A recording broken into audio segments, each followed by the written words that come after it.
जेनजीका अगुवा लिडर भनिने सुदन गुरुङको बारेमा रमा बहिनी के भन्छन् त आउनुहोस् एकपटक सुनाऊ है। नमस्ते सबैजनालाई। हिजो सुदन गुरुङ चाहिँ रवि लामिछानेलाई भेट्न जानु भएको रहेछ नक्कु कारागार। अहिले चाहिँ अब सुदन गुरुङको पनि आँखा खुलेको हो कि त्यति बेला अब खोइ भन्न नचाहनु भएको हो कि बिर्सिनु भएको हो कि अब उहाँलाई फेरि जनताहरूले नराम्रो भन्छन्, मलाई म नराम्रो बन्नु छैन रविको नाम लिएर भन्ने भएको थियो कि के भएको थियो थाहा थिएन।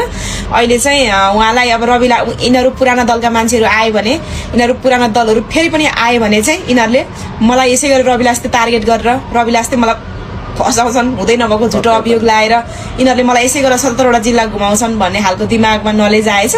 अनि अहिले चाहिँ भेट्न जानुभएछ अनि कुरा पनि गरिरहनु भएको थियो, त्यो सुनेको थिएँ कि मैले। एक्ज्याक्टली यही नै हो। यिनीहरू किन हेलिकप्टरमा भागे, किन यिनीहरू हेलिकप्टरबाट उडेर बचेका छन् भनेर नि एकदम दिमागमा एकदमै मजाले दिमाग ठन्डा दिमाग बनाएर सोच्नुहोस्। यिनीहरू यतिकै बाँचेका छैनन्।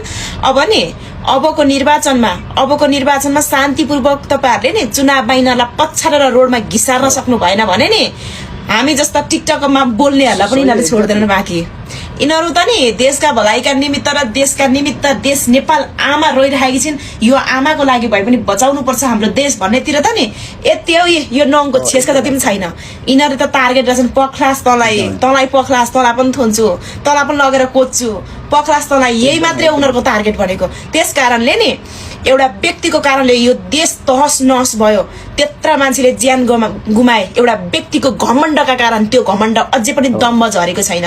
त्यस कारणले गर्दा तपाईँहरूले नि फेरि पनि एमाले कांग्रेस माओवादीलाई जिताएर यी मान्छेहरूलाई यो पुराना दललाई नि अगाडि आउन दिनुभयो भने नि कसम से यहाँ देश विकास हुनु त होइन 50 वर्ष पछाडि जान्छ। यो तपाईलाई रमा बहिनीको यो भनाइ कस्तो लाग्यो कृपया एक्ज्याक्टली हुने यही पनि हो र पुराना